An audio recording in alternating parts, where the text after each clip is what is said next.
10th of February 2022. Cricket Australia has plunged further into crisis. Justin Langer has resigned. The players were just sick of Justin Langer. From news.com.au. I'm Andrew Bucklow, and I've got news for you. Bitching, backstabbing, dummy spits and a walkout. I mean, it sounds like I'm talking about an episode of Real Housewives, but I'm not. I am talking about the Australian cricket team. After months of bad blood between Justin Langer and some of the players, the coach of the national team resigned in spectacular fashion over the weekend. In today's episode, we'll take an in-depth look at the drama and find out why the players didn't like Langer. We'll also be joined by Brett Lee, who is pretty bloody fired up about this whole mess. The hardest thing, mate, is that no one has come out on top here. You know, whether it's Cricket Australia, whether it's Pat Cummins, whether it's Justin Langer.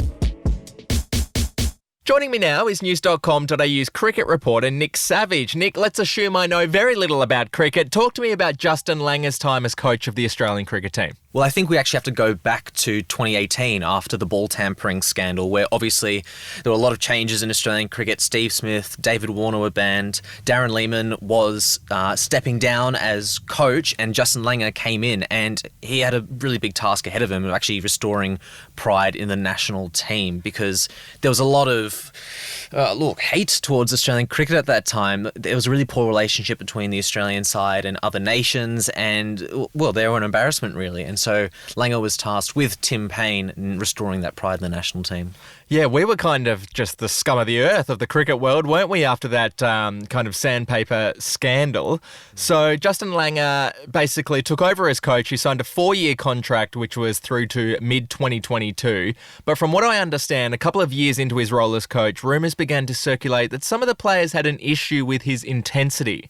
Yeah, it sort of started early last year in around January 2021. I think the Sydney Morning Herald were the first to report of the players having a bit of a problem with Langer's sort of volatile and intense nature as a coach. He'd have some quite drastic mood swings, and we saw that in little moments that happened throughout his 4-year tenure as national coach. One of the most famous ones was during the Border Gavaskar series last summer, when he apparently got quite frustrated and angry at Marnus Labuschagne for taking a toastie onto the field, taking a cheese toastie. Why did he take a toastie on the field if he was going to play? Well, he loves it. He just wanted a snack heading onto the field, Labuschagne.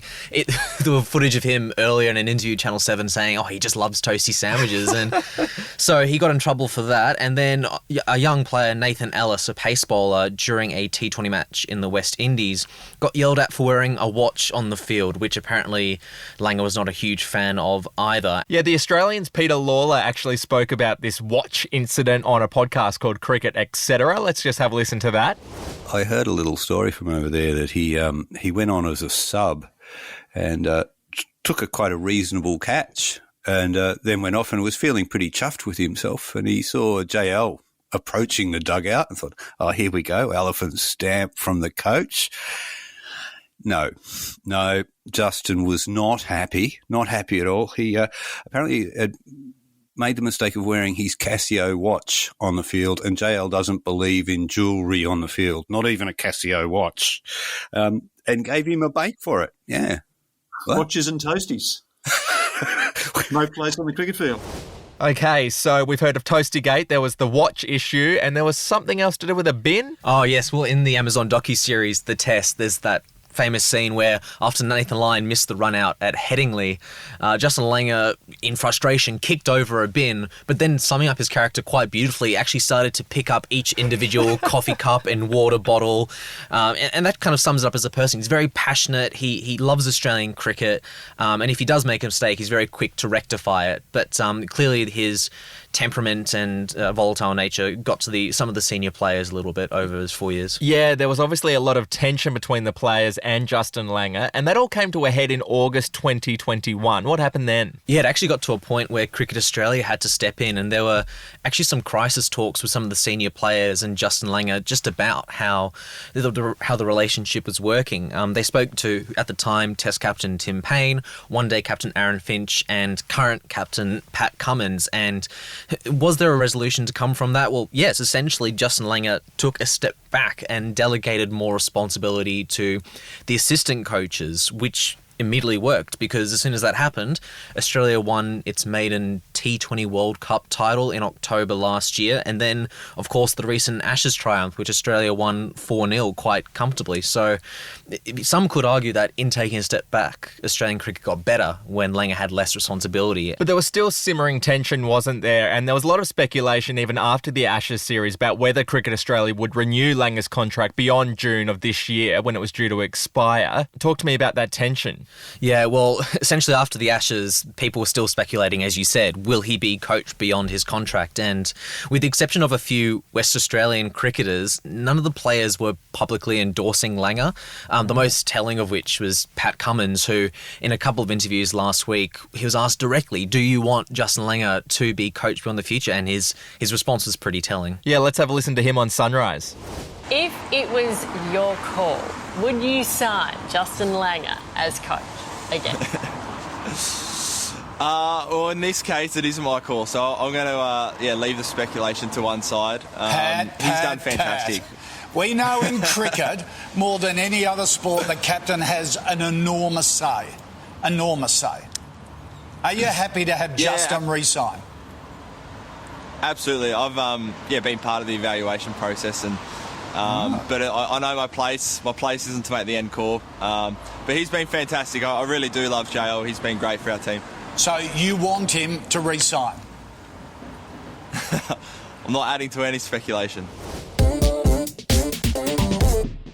Justin Langer had a meeting with Cricket Australia bosses on Friday to discuss a new contract, but he wasn't happy with their offer.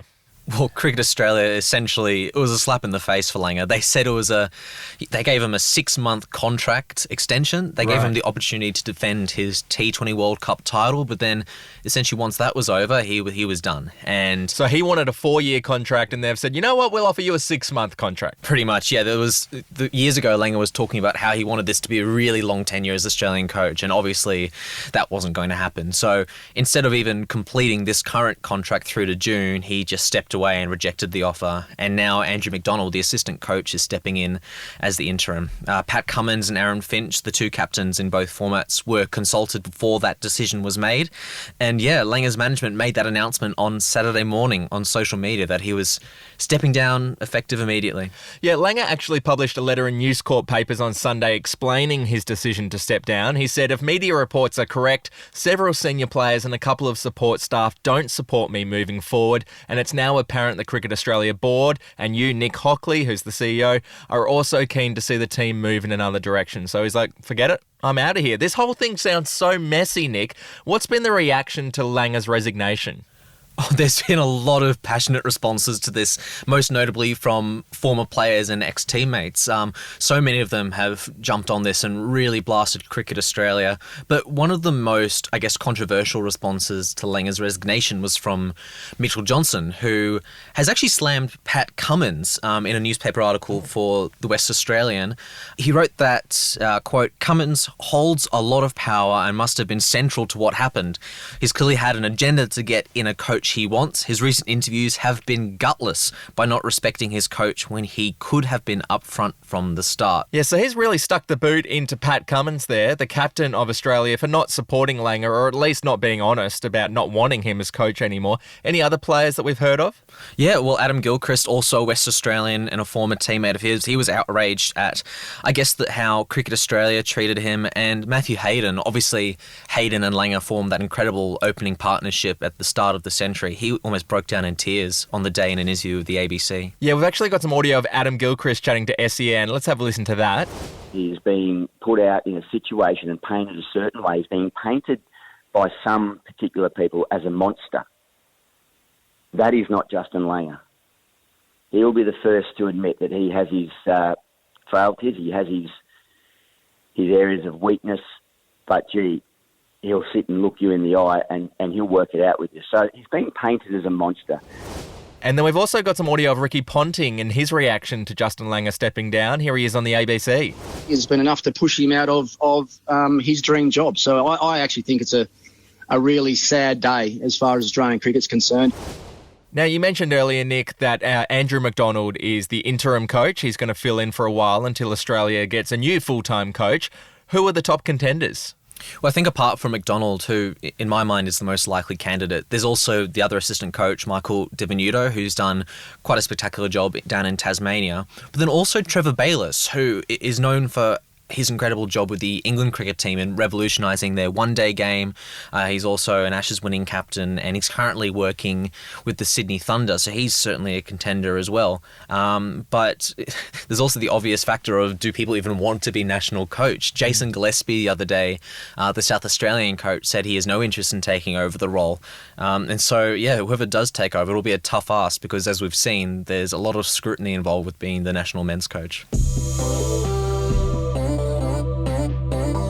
Well, Brett Lee is one of Australia's greatest ever fast bowlers. He retired from Test cricket back in 2008, and now he hosts the extremely popular Brett Lee podcast. Brett, thanks for coming on I've Got News for You. Pleasure, Bucky. How's things, mate? Yeah, pretty good, thanks. Now, I was listening to your podcast with Brad McNamara. You described this whole coaching saga as a shit show.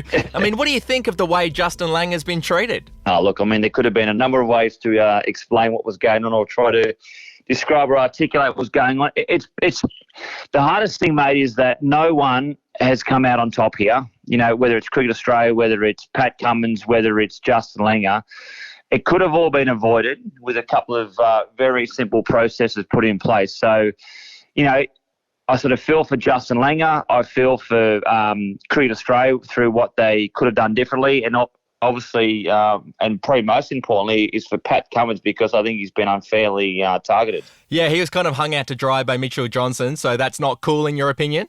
Well, look, I think what's not cool is that, you know, you've got a coach in Justin Langer, and, you know, the writing was on the wall 6 to 12 months ago. And, you know, I think what we're going to be very clear on here is that this is not a personal attack on Justin Langer. This is, you know, a coaching style or a different way that he does things. You know, moving forward, is he the right man for the job? So it's not an attack on Justin Langer as a person. A lot of people lose their job. You know, a lot of people get dropped from cricket teams, and that's part of life, and you have to accept that.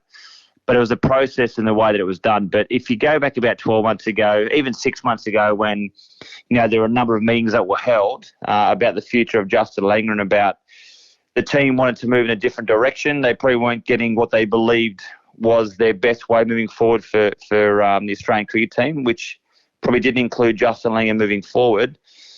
Unfortunately, where we're at now is that, you know, Justin Langer, I also think hasn't read the room properly. He probably could have had the opportunity if he had a conversation with Cricket Australia and said, listen, if the team doesn't want me going forward, and that's fine too. If the team doesn't want a coach or someone moving forward, there's no problem with it. There's no issue. It's how it's handled, how it's portrayed to that particular person, how it's actually, how that person's informed. So, in my opinion, what could have been done differently, Justin Langer and Cricket Australia could have gone after the Ashes. That's going to be the end of the road for Justin Langer. He's taken the team, and you've got to think too what happened 4 years ago, you know, with this whole sandpaper gate. The Australian cricket team is a pretty ordinary spot. Justin Langer, you know, through his experience, I think he's done a fantastic job. He's got the team back into a position, along with the players as well. And that's the thing. It's not just the coach that wins the team. It's 11 players out there, you know, doing the business. It's a combination. But Justin Langer could have gone out on a high if Cricket Australia and him worked on a pretty serious plan after the Ashes, and then everyone would have been happy. But unfortunately, Justin wanted to hang on. Cricket Australia was saying, you know, and I'm reading things in different papers. I heard the interview with Mike Baird in saying that, you know, this was done by, it was, you know, essentially made by the chief executive, Nick Hockley. So on one hand, Cricket Australia is saying it's not about the last 4 years, it's about the next 4 years. And, you know, the call's been made by all the stakeholders. But if that's the case, then what they should have done was just ended after the test match. Yeah. Not offer a token 6 month contract. So that was wrong on my thoughts with Cricket Australia, that, you know, they made the wrong call there. They offered a token 6 month contract, which they knew Justin Langer wouldn't accept, rather than having the guts just to go, well, listen, this is the end of the road and this is best for everyone. Are you good mates with Justin Langer? I am. I'm a fan of Justin Langer as a person. I'm a fan of Justin Langer as a player, and I think he's done a very good job. Even though that the stats, you know, if you look at different percentages winning, you know, the stats won't say that it's been a 90-10 sort of win ratio to losses type of thing. But where he's taken the team. The team currently are number one Test team in the world. They won the T20 World Cup for the first time ever under the guidance of Justin Langer. And once again, of course, that involves the players, and the players are out there doing the hard work. But, from what you're hearing and, from what players are saying behind closed doors is that they didn't want Justin Langer moving forward. And that's fine. That's as a coach, not as a person. And, they're not having a crack at him as a person. It's just the coaching methods. Well, the players felt that his coaching style was too intense. I know he never coached you, but is he an intense person in normal day life? I wouldn't say he's an intense person. I'd say that he's a very focused person. And Justin Langer is all about honesty, integrity, loyalty. That's Justin Langer. And that's the reason why he was such a fantastic mate on the field, a teammate, and a fantastic batsman for Australia. You don't go and play over 100 tests for Australia if you can't play the game and if you're not committed. His integrity here should never be questioned, Justin Langer. So, as he said in his statement, that if all these things, me being, loyal and trustworthy and all these types of things, as he said in his statement, if that's too intense, well then, maybe he has read the room wrong with that type of regard. But what I can say with Justin Langer is that he's a terrific guy, and he would always put everyone else first. But I think, unfortunately, the sort of team has moved on. There are a lot of, staff that wanted to go in a different direction. There are, a number of players and probably senior players that wanted to go down a different road over the next 4 years. And that's fine. There's no issue. It's just the way it's been handled. Yeah. Have you spoken to him since he stepped down as coach or sent him a text? I have. I've texted both Justin Langer and also Pat Cummins, because I think they have unfairly both been targeted in this situation. The way, as I said right at the start, that this could have been avoided was everyone wins, everyone goes out on a high. If they knew that Justin Langer was not going to be in the frame for the next 4 years, don't offer him a 6-month contract. Yeah. That's just disrespectful for Justin Langer. And as I keep saying, from a business point of view, moving forward, if he wasn't in Cricket Australia's best interest moving forward, from the players and the backing of the players, and, Cricket Australia didn't want that direction that Justin Langer was taking the team, that's fine, but just have the balls to say it and get it done and dusted, so then the next coach can come in. And, I think we have to go back to the older style where I think the coach has got too much importance, too much relevance in the Australian cricket team. I think Pat Cummins has done a terrific job this Australian summer. And from what you see and from what you hear between the players and the buzz around the team, is that Pat Cummins was the one in charge, and he was the one calling the shots, as it should be. He's the Australian Test captain. He should be the guy calling the shots. He should be the person that's making all the moves. And what a good Australian cricket coach does for the men's team is to assist the players and to help the players get ready to go out there on the field, because Justin Langer, unfortunately, can't go out and bat for the team. Justin Langer can't go out and bowl for the team. And I think sometimes over the last sort of few years, the last couple of coaches that the Australian cricket team has had, there's been too much importance put on the coach, I think, where the onus has to be now back on the players. Do we need a coach going forward? Oh, well, that's another question. Look, I think a team does need a coach, and personally, I think I would love to have, a coach in the team for those reasons that I said, to manage the team, a person that you can speak to. What you can't have, mate, you can't have an Australian Test team or, an Australian coach, period, of the Australian cricket team as a selector. If the feeling is amongst the Australian cricket team that they didn't want to move in the direction of Justin Langer moving forward, as I keep saying, which is fine, how can they then come out publicly and either say, look, we don't want Justin Langer in the Australian cricket team as a coach, or we do want Justin Langer in the Australian cricket team as a coach when he's a selector? I mean, it'd be a pretty silly move as a player to come out and say, we sort of want to go a different direction, and if he holds a job, well, you're probably not going to play too many games, are you, if he's a selector? So I think that's where there's a conflict there. I think that a coach shouldn't be a selector. I think the captain should also have a say in who comes into the Australian cricket team in terms of a coach. If they're going to pick an Australian Test captain like Pat Cummins, I think Pat Cummins should definitely have a say as to who the next coach should be. Not total say, but definitely an opinion. Yeah, right.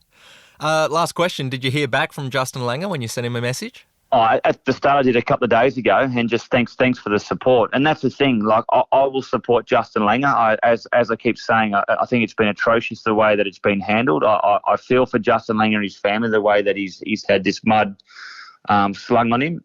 I think also Justin Langer could have done things differently as well. As I said, if he probably would have read the room differently and thought, well, rather than try to hold on and try to sort of push, every single month or get that next contract or whatever. And that's the way that he batted, though, which is why he was world class, because he hung on and he sort of got through those tough times. Yeah. But this situation, it may have been different. And I think Cricket Australia could have handled things a lot better and a lot differently.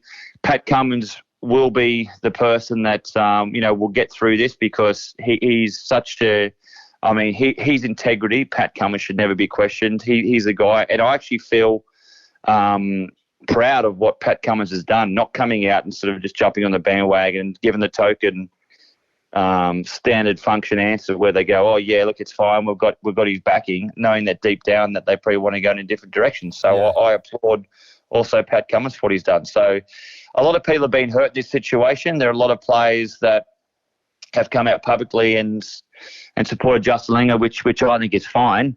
A few players have had a crack at Pat Cummins, which I don't think is fair. And a lot of people are saying that the board could have handled things differently, which I agree with. So, it's been a shitstorm, as I said it, in my podcast. I just wish that things could have been handled a lot differently, because Justin Langer, unfortunately, doesn't get the send-off that he probably should have got. Binger, thanks for taking the time to chat, and I can't wait to hear more of your thoughts on the Brett Lee podcast. Thanks again. Good on you, Bucky. Thanks, mate. Before I let you go, I just wanted to share a story that I heard about Justin Langer the other day that I found really interesting. So, apparently he was getting paid about $900,000 a year to coach the Australian cricket team. And he also had these bonuses built into his contract, which meant that he was entitled to another six-figure sum, so at least $100,000 or more. Now, apparently Justin Langer told Cricket Australia that he wouldn't accept those bonuses. He didn't want the money because it didn't feel right knowing that Cricket Australia had made 40 staff members redundant. How about that? I think that's amazing. So say what you want about his coaching methods. Maybe he was too intense. I don't know. But I think it's pretty hard to deny that Justin Langer seems like a bloody good bloke. That's all for today's episode. I'll chat to you again tomorrow.